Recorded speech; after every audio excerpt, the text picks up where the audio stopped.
Ang tanong, talaga bang may nananalo sa loto? Hindi ba naman manipula yung laro? O baka naman ito ay moro-moro lang, sabi nga ng mga marami na nakipag-usap sa akin.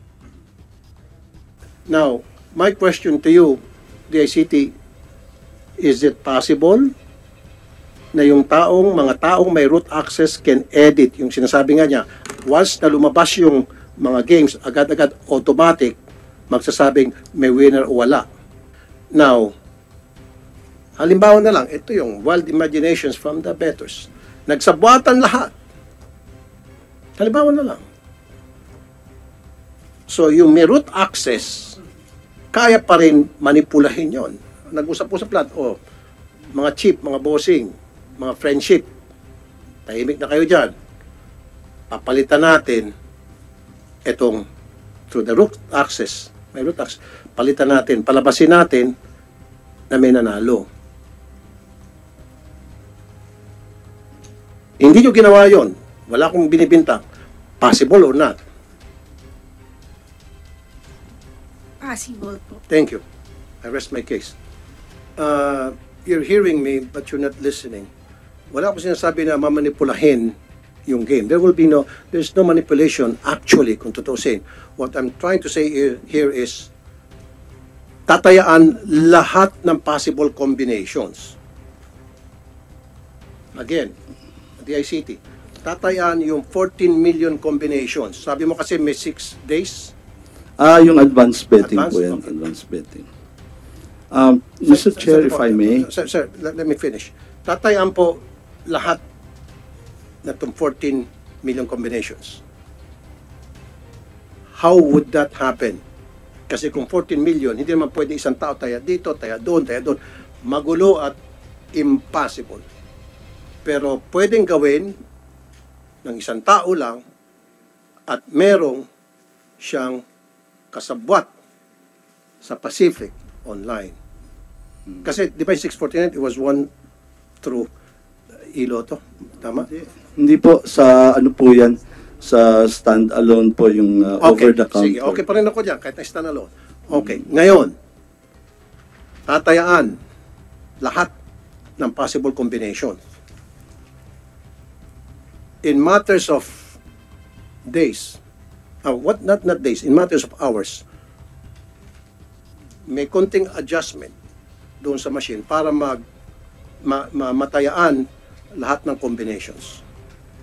Sa PCSO, pwedeng magkaroon, not in PCSO, sa isang bodega dyan, 10 machine, walang gagawin, every second, every minute, every hour, kundi mag-generate ng taya hanggang sa makover na yung 14 million combinations in a matter of hours. After 24 hours, bingo, 10 machines, natayaan na yung 14 million combinations. That is the reason why nagkaroon ng duda yung pagdadagdag. Kaya nga, I'm here to tell you, I will stop that practice ninyo na mag-augment from the prize fund. Sir Robles, yes, I'm not saying na nandaraya kayo, pero it's possible, tulad nga sinabi anong pangalan niyo po, madam? Ma'am May. So, lahat ng computer, as long as it's a computer, kaya makurap yan, kaya ma-hack. Yun yung aking pinopoint out dito. Sa Senate hearing ng Committee on Games and Amusement ngayong araw, pinakalkal ni Senator Idol Raffy Tulfo ang records ng BIR para sa mga sinasabing nanalo sa mga lotto games mula August hanggang November 2023. Ito ay kasama sa sampling para madetermina ang bilang ng mga taong sinasabing nanalo at nagbayad ng buwis at para ibangga naman ito sa records ng PCSO ng total winning amount sa lahat ng games nila at mga taong nanalo. Pinaiimbestigahan ng masenador ang mga makinang ginagamit ng PCSO sa lotto games. Ito ay sa gitna ng mga tanong kung paano napanalunan ang mga jackpot ng sunod-sunod sa loob lang ng isang buwan. May mga nagsumbong anya kay Senator Raffy Tulfo, chairman ng Senate Committee on Games and Amusement, na posibleng may kasabwat ang PCSO na tinayaan lahat ng 14 na milyong combinations para sila-sila ang manalo. Sagot naman ni General Manager Mel Robles, karapatan ninuman na tumaya at kung gusto nilang tayaan ang lahat ng kombinasyon. Pero sa kasalukuyang record nila, hindi pa anya natatayahan ang lahat ng mga kombinasyon sa Lotto Games. Kaya ipinasusumiti ni Senator Idol Raffy Tulfo ang mga nasabing record sa susunod na hearing. Ito ang isa sa mga paraan upang masiguro ang integridad ng Lotto Games. Ito naman ay ikinatuwa ng Cybercrime Investigation and Coordinating Council or CICC. Ipinatitigil din ni Senator Idol Raffy Tulfo ang pagdagdag ng daang-daang milyon sa jackpot prize ng mga lotto game na nagmumula sa prize fund reserve upang ito ay lumobo, na ayon sa PCSO ay makakapag-inganyo raw sa mga mananaya. Pero sinabi ni Senator Raffy Tulfo, sa halip na idagdag itong mga surplus na galing sa prize fund reserve ay dapat itulong na lang sa mga charity project ng PCSO kaysa mapunta ito sa ilang winners lamang. Ayon sa kanya, dapat ang jackpot price ay progressive. Ibig sabihin, ang paglaki ng jackpot price ay resulta ng maraming tumataya. Pinabubusisi rin ni Senator Raffy Tulfo sa Department of Information and Communications Technology or DICT and CICC ang integridad ng system provider ng PCSO. Kasama na rito ang Pacific Online Systems Corporation na system provider ng PCSO sa kanilang kasalukuyang e-lotto testing. Kasunod nito, inirekomenda rin ni Senator Idol Raffy Tulfo na dapat magkaroon ng karagdagang independent third-party observer sa monitoring committee ng real-time post-game audit procedures. Sa ngayon kasi, pawang mga miyembro lamang ng PCSO at isang taga-commission ng audit ang naroroon. Iminungkahi ni Senator Idol Raffy na magkaroon ng miyembro na pwedeng magmula sa academe, NGOs or civil society. At iniutos din ni Senator Raffy Tulfo na maibalik sa operasyon ang 2,000 lotto agents na nasibak ng PCSO dahil sa pagpasok ng kanilang e-lotto testing run. Ating panoorin ang buong video. Today, we have in our agenda many issues that needs to be tackled. First and foremost, we will tackle a very important and pressing issue that has been the main concern for a long time by many lotto players. And that issue pertains to the integrity of the game. Na ang tanong, talaga bang may nananalo sa loto? Hindi ba naman manipula yung laro? O baka naman ito ay moro-moro lang, sabi nga ng mga marami na nakipag-usap sa akin. So, isa po yan sa unang-una natin talakayin. Now, having said that, umpisahan natin yung concern ng marami, yung pagdadagdag ng 500,000 sa nanalo ng December sa 649. Not only doon sa 649, kundi sa 642, 645, 655, and 658. Kasi nga po, yung pagdadagdag, pagkakarga ng big amount sa isang game, in this case sa 649, in the amount of 500,000 pesos, ay questionable. It is not a smart business practice. Let me remind you that PCSO is in a business of charity. Negosyo rin po ang PCSO. Walang negosyo sa buong mundo na meron na nga silang kita at yung kita nila ay ibabalik para isugal nang sa gayon papanalunin ng isang tao. Bakit kinakailangan magdagdag? In the case dun sa 649 noong December na game, I think napanalo yon, was it January? At December and January, nagdagdag ng 500,000 pesos. 500 million pesos. Now, let's start with that. Yung pong pagdadagdag, pagkakarga, augmentation o tawagin sa isang lotto game, ang reason noon ay para dumami yung mga mananaya. Matagal na ho ba na practice yun, Mr. Robles? Good morning, Mr. Chair. First of all, let me describe add a little po dun sa promotion. Go ahead, Mr. Robles, General Manager, PCSO. The floor is all yours. Good morning, Chairman. In December, actually, in October towards the end of October, during our anniversary, the board has decided on our 89th anniversary, we increased all bets for 89 million. That is our way of promoting and celebrating our anniversary.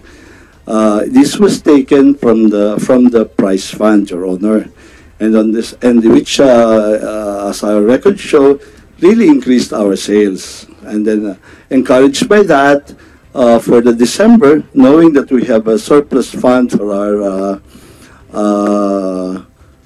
prize fund reserve, the board has decided to create another promo. Ang tawag po namin, Handog Pakabog. No?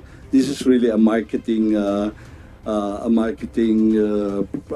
campaign to encourage more, and as a way of thanking the bettors to bet more and participate more para po pag-usapan yan at ngayon to excite the market.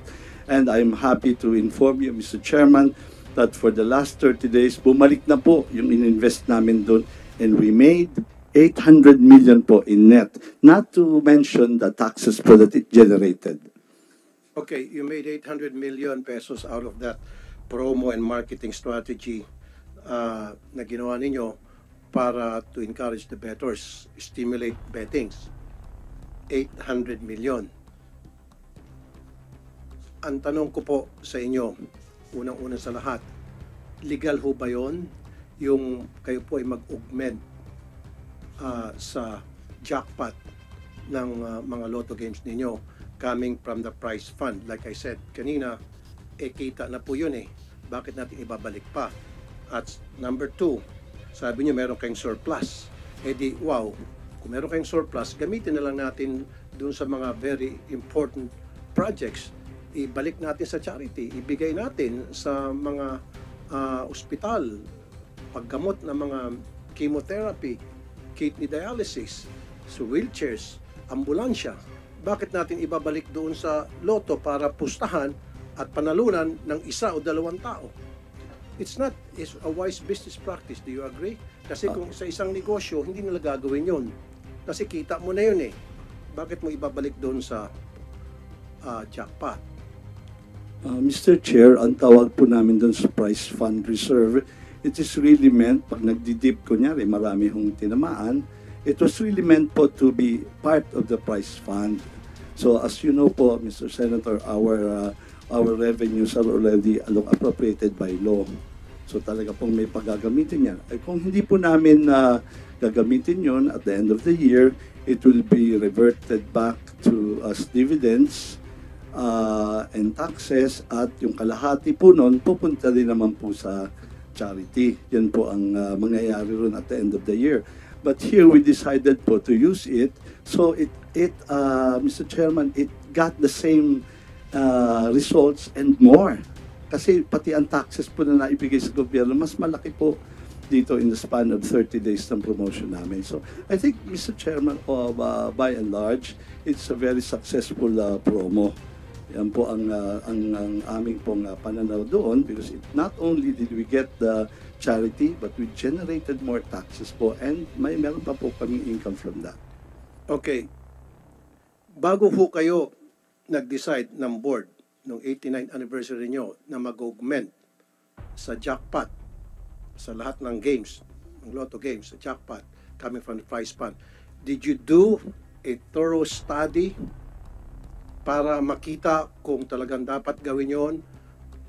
Meaning, yung pag-augment nyo ng 500,000 halimbawa sa isang game, would that generate more revenue para sa PCSO in terms of taxes, which nabanggit mo? Would that 500,000 may babalik, yung inilagay nyo, may babalik doon sa prize fund? Nag-invest ka kasi ng 500,000, right? So when you invest something, dapat ina-assume mo na pag-aralan mo o na-anticipate mo na yung 500,000 ibabalik. Kasi lalagay ka ng 500,000 sa 640 na halimbawa na games, i-augment mo. Kung ang babalik lang dyan ay 10% o 15% o 20% o 50% pa, huwag na. Dapat kung nag-invest ka dyan ng 500,000 augmentation doon sa isang jackpot sa 649, dapat ang balik niyan, hindi lang 500,000 or more pa dapat. Ganun dapat ang mga ginawa niyo study. Kasi kung hindi, huwag niyo sana ginawa yon. Mr. Chair, meron po kami pag-aaral dyan, but the rule of thumb po in lottery, ito po ay jackpot-driven. The more the jackpot is, the more they will come. Yan po ang basic. I understand. Pero dapat ang jackpot is progressive. In all other countries in the world,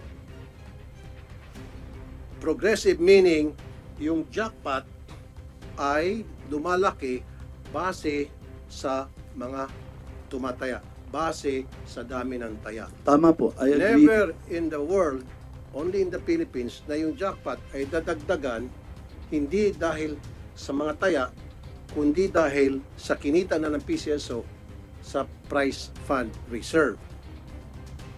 You agree with me? Kasi sa lahat po ng mga I agree, Your games, Honor. I agree, Your Honor. progressive po yun. I agree, Your Honor. It's called the snowballing. Tama po kayo. Bowling, On a progressive. normal, on a regular basis, that is po what we do. Kaya nga po tinawag namin to, this is a promo po. Once in a while, they go into promotion po talaga. Mga lotteries po, they go into promotion to spur it up. Yung kauna-unahan talaga naman really is, for example, you really put it there. Sabi ko nga po, that is po part of the business decision na ginawa po namin, and we have here po the results that made us more money than what we invested. I think it's overall the 50% in 30 days po. Malaki na po yon sa aming tingin. So, ang tanong ko, bago sa sunod ko katanungan, so yung 500,000 halimbawa na in-invest nyo nung 649 games noong December na may nanalo 640 million, 500 million doon ay galing sa prize fund reserve. Nabawi nyo ba yung 500 million na in-invest? Opo, with income pa po. Magkano ang bumalik?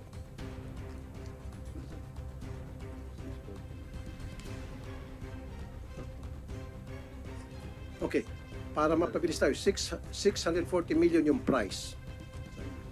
So, ibig sabihin, 140 million lang ang na-generate mula sa mga mananaya. Simple mathematics to. Because the 500 million came from the prize fund reserve na in-augment. Mr. Chairman, if I may, Yes. we added 472,750,000. You said sa previous hearing, 500 million. Hindi po. 500. Well, it's rounded off kasi yung pot po binuo as 500, Okay, sige. 500. Magkano po So inat? hindi po yun yung exact dahil dati na pong meron yun eh. Okay. So we rounded it off para po madali So naman. magkano pong inat? We added 472,750,798. Ang na-generate pong sales niyan is 675,122,860 with an income of 202 million. Teka muna, so bago kayo nag-augment ng 470 million doon sa jackpot ng 649, how much was the jackpot price prior to adding 470 million? 28. Yung normal po dyan would be 28 million po. Hindi. di ba nag-add po kayo ng 472? Opo. Bago niyo po dinagdagan ng 472, magkano po yung jackpot price? Ito yung una. 28 million po, 249,201. So 28 million. Opo. Okay. So we added 472 million, and the sales from that promo, from that action po was 675,122,860, netting us 202,372,061 po. So doon sa dinagdag yung 472, bumalik, magkano bumalik po? 675 po. 675 ang balik. Opo. So meron kayong gain na 100. 202 po. 202,372. The reason why I'm asking that, Mr. Robles, ito yung issue. Sa 649, 14 million ang total combinations. Tama? Opo. You follow me? Lahat Opo. kayo? So 14 million combinations, you times that sa 20 equals to 280 million. Opo. Tama? So kung ima-minus mo yung 280 sa 640 kasi yun ang naging jackpot eh. Tama? Is equals to 360 million. So napapalo niyo pa ako. Now, lumilitaw ayon po sa mga taong nag-reply sa akin sa social media, mga taong nakausap ko, yung mga mananaya, pinalobo yung price, yung jackpot, para tayaan. At sino yung tumaya? At paano yung pagtaya? I will explain. Meron ba tayong ano rito? IT expert? ComSec? Do we have an invited IT expert? Baka pwede natin paupuin yung IT expert para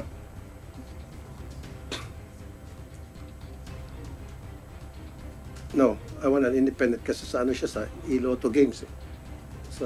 Hindi, dapat third party IT expert. Walang kinalaman sa PCSO, walang kinalaman sa Pacific. DICT? Okay, very good. Para magsabi kung totoo ba itong mga itong concern, kung meron bang basis itong concern na maraming mga mananaya sa loto. Okay. You're there and you've been listening kanina pa. Good morning, Mr. Chair. Good morning to you. And state your name, please, ma'am. I'm Attorney Hazel Bianca Ortega Attorney. from the DICT. Okay, pwede natin lagyan ng pangalan. Si ma'am.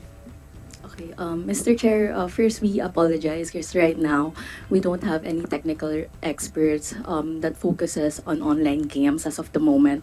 However, we can commit to submit our position paper upon gathering all the information that we could discuss in this platform, most especially in coordination with other representatives with other government agencies also. Mr. Chair, thank you. Attorney Ortega. Okay, Mr. Robles and Mr. Acua, Chairman ng PCSO. So, nandun na po tayo sa 260 million. Ang sinasabi ng ilan, merong kayong plinanta na tao para tayaan ang lahat ng possible combinations. At ginawa yun yun, 280 million ang ginastos. Minus dun sa 640, may ganansya pang 360. Paano gagawin yon? 14 million combinations. Napakatagal yon. Kung tutuusin. DICT, you're still following? Now, ang sinasabi ngayon nila, possible naman daw yon. Especially, itong 649 ay pinalunan sa online. Pwedeng manipulahin yung machine na para magkaroon na automatic sequence betting na in a matter of minutes or hours, kaya ng matayaan ang lahat ng numero. You follow me, DICT? So is that something, Yes, Mr. Chair. pag sa'yo lang, is that possible? Mr. Chair, as far as we understand, the intricacies of the system with respect to online gaming and specifically for Lotto games are very unique and different from one another. That's why we really need to also cooperate. We also really need the cooperation of other government agencies for us to understand how their system works and compare it vice versa with what we know right now in our department, Mr. Chair. What's your reaction, Mr. Robles?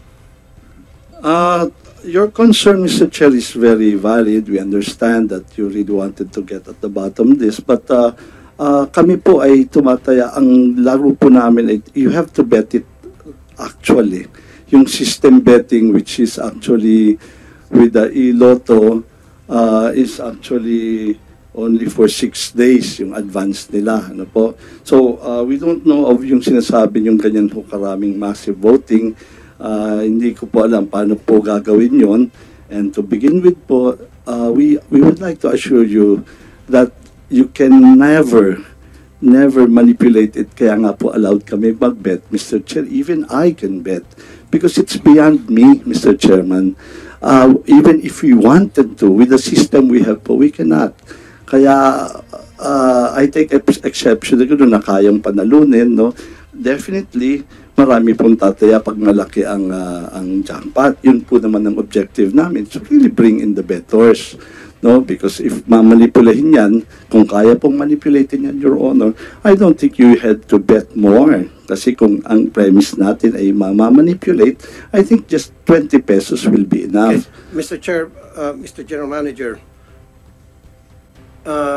you're hearing me but you're not listening. Wala ko sinasabi na mamanipulahin yung game. There's no manipulation actually, kung tutusin. What I'm trying to say here is tatayaan lahat ng possible combinations. Again, the ICT, tatayaan yung 14 million combinations. Sabi mo kasi may 6 days. Yung advance betting Advance? po yan, Okay. advance betting. Mr. Chair, if I may. Sir, let me finish. Tatayaan po lahat na itong 14 million combinations. How would that happen? Kasi kung 14 million, hindi naman pwede isang tao taya dito, taya doon. Magulo at impossible. Pero pwedeng gawin ng isang tao lang at merong siyang kasabwat sa Pacific online. Kasi di ba yung 649, it was one through e-lotto. Tama? Hindi po, sa ano po yan, sa stand-alone po yung over the counter. Sige, okay pa rin ako dyan, kahit na stand-alone. Okay, ngayon, tatayaan lahat ng possible combination. In matters of days, not days, in matters of hours, may konting adjustment doon sa machine para matayaan lahat ng combinations. Sa PCSO, pwedeng magkaroon, not in PCSO, sa isang bodega dyan, 10 machine, walang gagawin, every second, every minute, every hour, kundi mag-generate ng taya hanggang sa makover na yung 14 million combinations in a matter of hours. After 24 hours, bingo, 10 machines, natayaan na yung 14 million combinations. That is the reason why nagkaroon ng duda yung pagdadagdag. Kaya nga, I'm here to tell you, I will stop that practice ninyo na mag-augment from the prize fund. Mr. Chair, our records will show. Augment sa jackpot coming from the prize reserve fund. So, you follow me, Mr. Robles? But Mr. Chair, if I may, betting po on all combinations is a right of anybody. Kung it doesn't guarantee anything po if kung assuming somebody betted on all the combinations, which is allowed naman po, if you can, it doesn't even guarantee you that you will get the jackpot by yourself. No? Yes. Paring dalawa kayo, tatlo kayo, Yes. apat po. That's number one. Number two, our record shows na hindi naman po binetan po ang lahat ng combinations on the day po ng tinamaan. So, you can show us that record Opo. na Opo. hindi tinayaan Hindi lahat. po. Kasi yun ang concern ng mga Opo. bettors. Hindi po natayaan.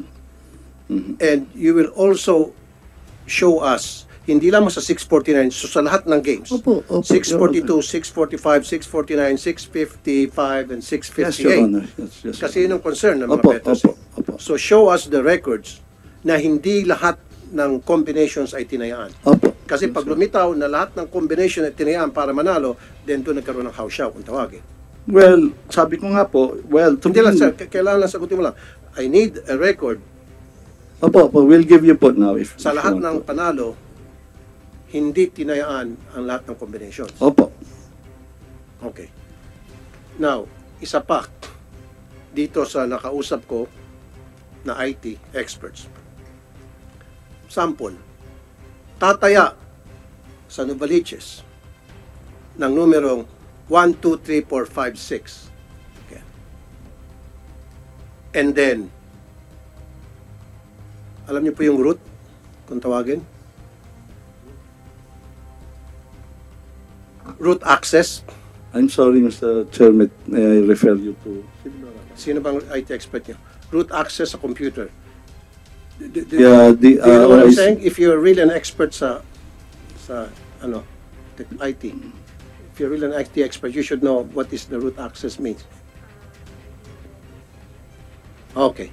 So, nagkakaintindihan tayo. At least meron isa dito na nakaintindi. So, tataya ng 1, 2, 3, 4, 5, 6. Sabihin natin sa Novaliches. And then, after matayaan yung 1, 2, 3, 4, 5, 6, pupunta ngayon doon sa main computer system na may root access, yung taong may root access, na pagkatapos ng draw na 9 o'clock, lumabas 7, 8, 9, 10, 11, 12. Okay. Napapalo nyo? Yes, Mr. Chair. So lumabas yung 7, 8, 9, 10, 11, 12. 1, 2, 3, 4, 5, 6 na yan ha, nitong si Juan. So yung merong root access, papalitan niya sa computer yung 1, 2, 3, 4, 5, 6 na tinayaan. Kahit na ito'y tinaya sa outlet. Gagawin niyang 7, 8, 9, 10, 11, 12. Same serial number, same everything, except yung papalitan niya is the numero. Kasi nga, sa outlet, wala namang resibo. Right? May resibo pa from the Pulay? Wala, di ba? Meron po. Tickets. Okay. Pero sa Lotto outlet, may resibo. Pero sa iLotto, wala. Meron din po, electronic. Yeah, it's a QR out, but no, Okay. no. Pero Electronic. where do you keep those receipts? There's, So meron kayong receipt sa lahat ng taya? you mean the physical lotto? Yes. Kayo na sa outlet. Yeah. So halimbawa may we can tumaya sa trace. inyo. Yeah, we Meron have kayong resibo na sa resibo ng taya, ibig sabihin yung tumaya. we Yung know. numerong tinayaan. Actually, we know po the the computer itself of the provider has the number. That's why they know kung nanalo sa outlet. No, namin. what I'm trying to say, Ms. Javier, ng National Sorry po. President ng Pulaay, pakisabi mo na anong isa ng Pulaay, ma'am? Philippine Online Lottery Agents Association, Inc. Very good. Ang ibig sabihin, kapag halimbawa ang isang tao tumaya doon sa machine ninyo, sa outlet, di ba? Okay, nabigyan siya ng ticket niya. Meron din ba kayong physical receipt doon sa numero mga tinaya niya with serial number? Wala Nakahawak po. mo? Okay. So, wala. Siyempre, yung receipt na sinasabi niya na meron, yun yung receipt na napupunta Yes po. sa better. Yes, Chair. Pero Mr. Chair. walang naiiwang resibo sa inyo para malaman nyo physical evidence na yung tinayaan ng better kung ano yon. Yes, Mr. Chair. Okay. Still follow me. Kaya nga, yun ang sinasabi ko. So, yung may root access na tao, papalitan niya ngayon yung 1, 2, 3, 4, 5, 6 at gagawin niyang 7, 8, 9, 10, 11, 12. Okay? And then, yung serial number stays and all. Pagkatapos niyan, nang magmanipula, magkakaroon na siya ngayon ng ticket na 7, 8, 9, 10, 11, 12 from a machine na nakatago somewhere. Well, of course, you're gonna say no. I'm not asking you, ma'am. Sorry, I'm not asking you. I'm asking the yung IT na merong alam sa root access, and then of course the DICT. Please don't answer if I'm not addressing to you. Please don't answer, please. At wag po kayong iling-iling, please. Just stay calm and composed, okay? Ma'am Cireles. Yes po, Mr. Chair, good morning po. That cannot be done po, na we will be inserting or changing the bets that is to a winning number doon po. Kasi po, we have established procedure that is ISO certified, and after when we draw the balls po, the winning numbers, and then that will be inputted into our system, and that's the time po na ma-generate kung meron pong winner or wala. So, and then that will be validated again to another system that should match the result of the production system, which is the current lottery system online.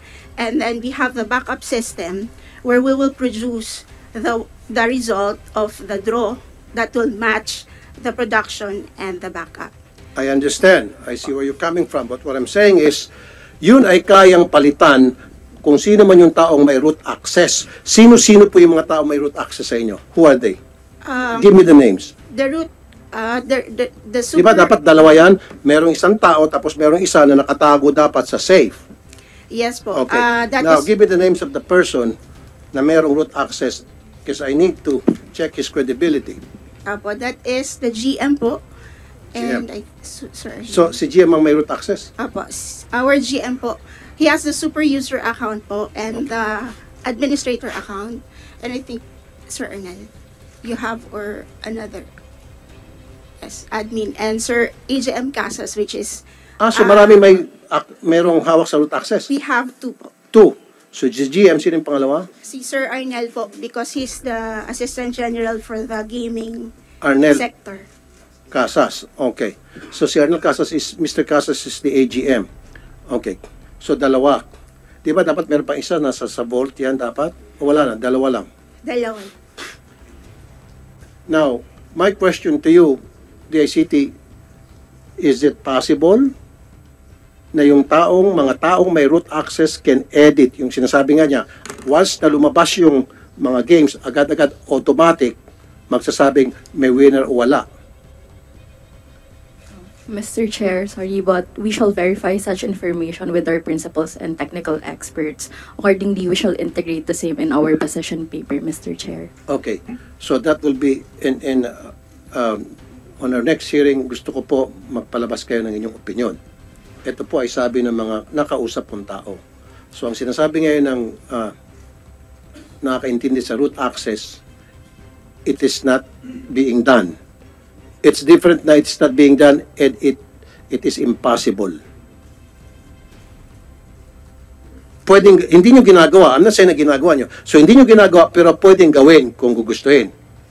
Is that a correct statement from me?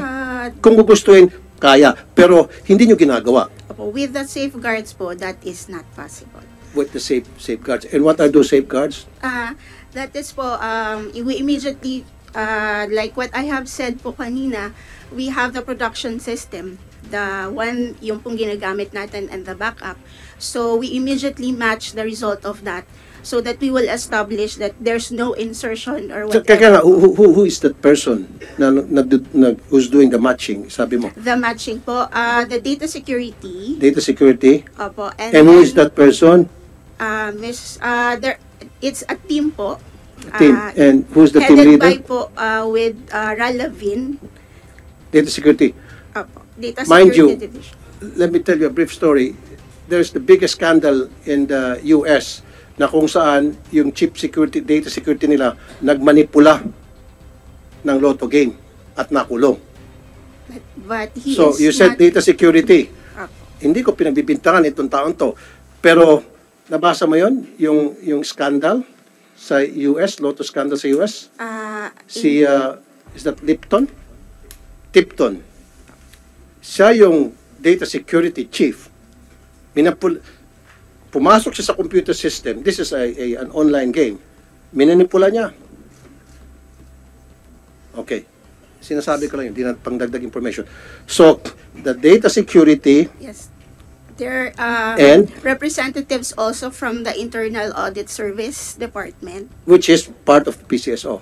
Yes po. Okay. And then, Walang tagalabas. meron po, the COA, Commission on Audit po, Mr. Chair. Kasama nanonood.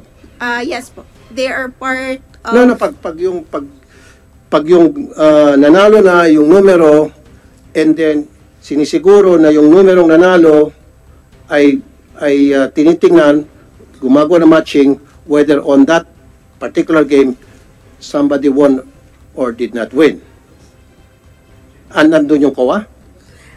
Yes, part of the audit po, sir. Hindi, kasi binanggit mo yung COA. Okay ako sa... gusto ko dapat nandun yung COA kasi kung kayo sa PCSO, may pagdududa pa rin sa taong bayan. So, dapat may independent. So, meron taga-COA. And who is that from COA? Nandun ba talaga mismo yung COA physically present? Yes po, Mr. Chair. They are always there po. For They are. So, bisa pa maraming taga-COA. Yes po. They are also a group or a team po. They are there as a team? Yes po. There are representatives po for every draw to audit the Same draw representative process po. all the time? They're on a shifting or rotation schedule. Mga ilan? How many sa COA? Maybe 12 to 15 po. So, 12. Alam mo kung ba't ko tinatanong ito lahat? Para masatisfy. Itong lahat ng katanungan ko, galing to hindi to gawa-gawa ko lang. Yes po, Mr. Ito'y Chair. galing sa mga nakakausap ko na nagdududa. Kaya dapat masagot ito ng tama dahil kapag hindi nyo nasagot ng tama, yung pagdududa hindi mawawala. So we're here to make sure na maalis yung pagdududa sa isip ng mga tao. Yes po, Mr. Chair. Okay, so ngayon, meron taga-COA. Sure ka. And I need a record and a CCTV. Dapat yan hindi pwedeng sa kwarto kayo-kayo lang. Dapat may CCTV recorded and all yung ginagawa. Napapalo ba yan? Yes po, Mr. Chair. How is it being done? Opo, it is written in our ISO certified process po that this procedure should be done and participated by Well, these should be done. representatives. Madali yan sabihin, should be done. But is it being done? Yes po, Mr. And Chair. you have proof na it is being done properly, which is paano? Sa isang room? Yes po, in a room po where the machine or the equipment is there. Okay. And then it is recorded po. And then there's a CCTV din po on that room. Okay. Na para sinasabi na may nanalo or walang nanalo. Yes po. And they attach their signatures on that report. Okay. Pero just the same, kayo ang nakakaalam nga noon na may nanalo wala. Pero kami sa public, we don't know yet. Until na kayo mag-release ng inyong statements sa PCSO. Now, halimbawa na lang, ito yung wild imaginations from the bettors. Nagsabwatan lahat. Halimbawa na lang. So, yung may root access, kaya pa rin manipulahin yon. Nag-usap-usap lahat, mga chief, mga bossing, mga friendship, tahimik na kayo dyan. Papalitan natin itong through the root access, may root access, palitan natin, palabasin natin na may nanalo. Hindi nyo ginawa yon. Wala akong binibintang. Possible or not? Possible po. Thank you. I rest my case. Mr. Yes, Chair, Mr. Robles. if I may, I understand po yung sinasabi niyo, yung meron ng nanalo, tapos hahabulin nila ng panalo. Ganun po ba ang from the system? I would just like to inform the committee that we had the say, ako po, when I came, yun din po ang una kong tinignan. But ang practice po is at 8:30, cut off na po. All bets are separated in a flash drive. Stand-alone po yun, it's not online. So, hiwalay na po yun. So, for that alone, hindi na po pwedeng ma-insert yun. May stand-alone po na computer. In fact, pag nanonood po ang mga tao sa amin, almost real time po ang pagpasok ng bola dun sa stand-alone na yun. So, I don't think it's possible kasi hindi na ho online yun eh. Nasa drive na yun eh. Kaya kami po sa group namin, nauuna po kaming malaman because almost simultaneous po, paglabas ng number, pindot siya.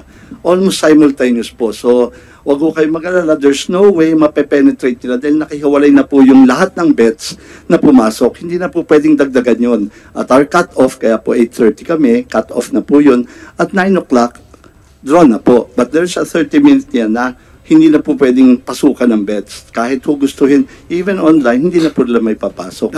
Dahil ano po, Mr. Robles, dahil kasi po, kaya stand-alone na po yan, kumbaga naka-separate na po and that's ito. computer. Yung flash drive po, doon na po lahat ng Let bet. me remind you, Mr. Robles, I'm not an IT expert. Okay, hindi ako nagmamagalingan. Pero lahat ng computer kayang i-corrupt.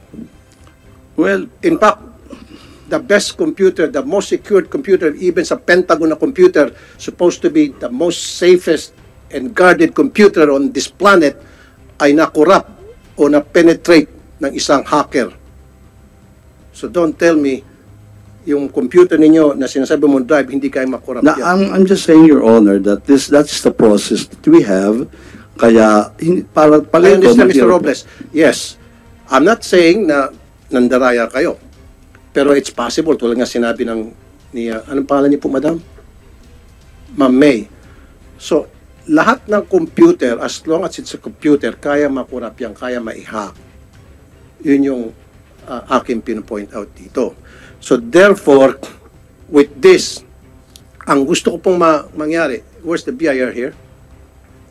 Hello po, Mr. Chair. BIR, pagbabanggain natin lahat ng mga nanalo sa loto. Let's start with, kasi alam ko it will take some time. Yes.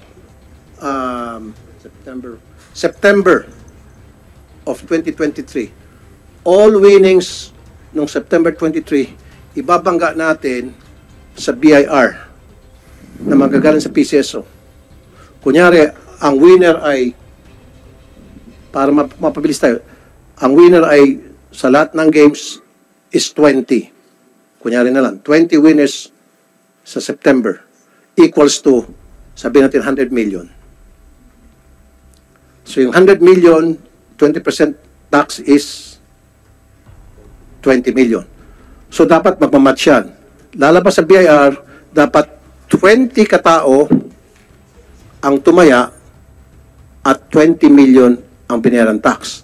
I need that kind of record from the BIR sa next hearing. Can you do that? So, magbabanggaan, cross-matching tayo. Yes, Mr. Chair. Ano lang po, kasi unfortunately, Mr. Chair, under Section 270 ng Tax Code, we are prohibited from disclosing exact information on the returns filed unless siguro po may consent from the taxpayer. So if mabigyan po kami ng PCSO ng written consent na they are allowing us to disclose po.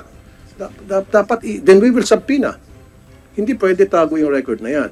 It will be subpoenaed. Kung kinakailangan pupunta sa korte, I will do that. Opo. Very important yan eh, kasi doon Yes. kasi pag nasagot nyo ito lahat, tatahimik na ako. Kasi itong sinasabi ko, you agree, para maalis po yung agam-agam ng taong bayan. Kasi for the longest time, marami nagdududa eh. Meron pang nag-chat sa akin, nag-text sa akin, Idol, sir, 20 years na ako tumataya, wala pa rin ako nanalo at yung mga nanalo, hindi man na pinapakita yung muka. Ito pa, lately, ang daming pera ng PCSO, poor editing pa. Sana man lang kumuha kayo ng magaling na editor. Yung kinuha yung editor parang kindergarten. O di, nagkaduda po, di ba? Mag-subscribe at i-click ang notification bell para sa mga susunod na video updates. Maraming salamat po.